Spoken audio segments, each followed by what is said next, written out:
everyone. Thanks for tuning in to the blog today. The topic that we're talking about is forgiveness, which is the biggest deal in life, in my opinion, to learn a lesson that if you learn it, then you're going to be a happy person, because bitterness eats away at you. It causes all kinds of crazy, including it actually can hurt you physically, and that is a scientific fact.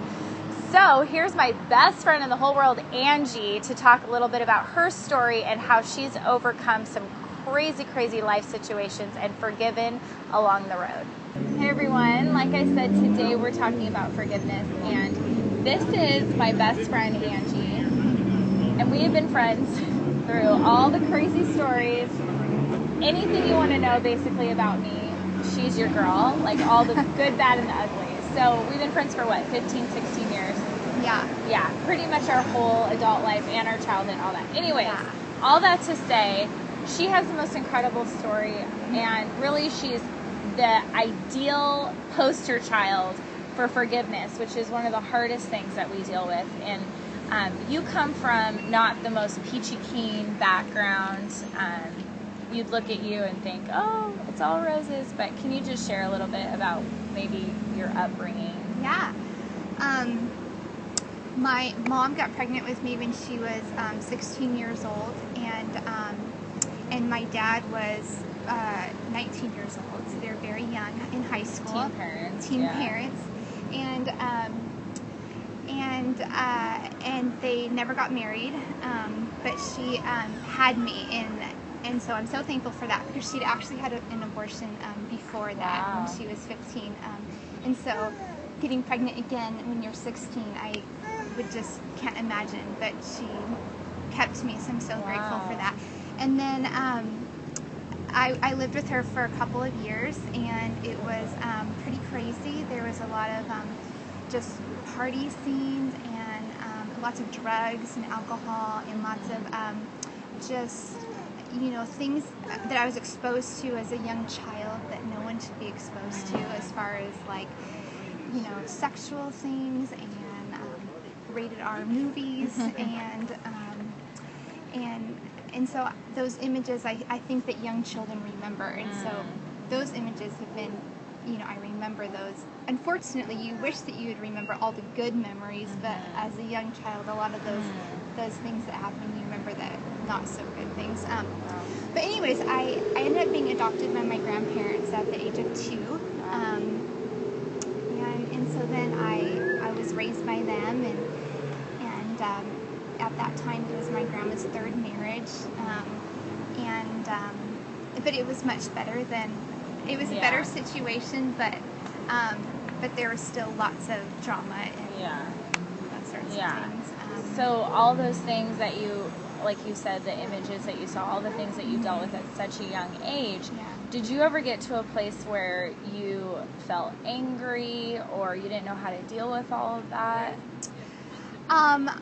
You know, yes, I do remember when I was a teenager that I remember that I struggled a little bit with, you know, when my mom would come to hang out. You know, I remember struggling with, I don't really want people to maybe know all the things, you know, maybe there's a little bit of embarrassment, a little bit of shame, but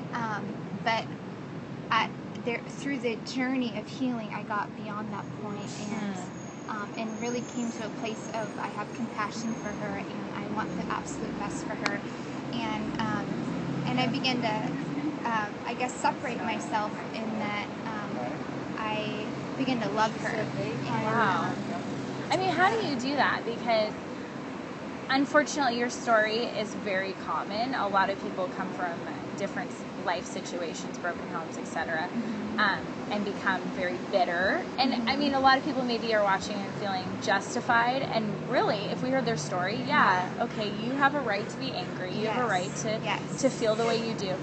But how did you go from maybe a similar past to people that are bitter and take it and forgive and, like you said, healed? Yeah. Well, I remember hearing someone once say that forgiveness is like it really releases you to move forward in your life. And that, I remember that they were talking about how when you stay in unforgiveness that you're like locked up in a jail cell. But the key to unlock you is forgiveness. And giving forgiveness it's not necessarily for the other person because they've gone on with their lives and they could care less what they've done to you. But forgiveness is releasing you. And for me, I had to walk through forgiveness, multiple times, but it released me and it actually brought healing to me. And I'm really thankful for that. Well, like you said, you have surrounded yourself with people that you look up to. Well, I completely look up to you, and I'm always every day grateful for the relationship that we have for all these millions of years. Very special. Yeah, very special. And truly, you guys, if you're dealing with something in your life and you've had a crazy past, just believe that you do not have to let that define you, that you can move forward and start your own beginning, that you don't have to repeat the past. So thank you so much for sharing your story. I love it. I could always listen to her talk. So thanks. I hope you took away a lot of good nuggets in there. I know even listening to her when I was talking with her having coffee, I was learning from her. I'm so grateful for my friendship with this awesome woman. I learn from her every day. So make sure you take some of those tools, put them into action, and start forgiving people around you and forgive yourself. So make sure you subscribe to the YouTube channel, subscribe on the site, follow, whatever you got to do. Stay connected with us here at Hope in the Hard Times, and we'll see you next week.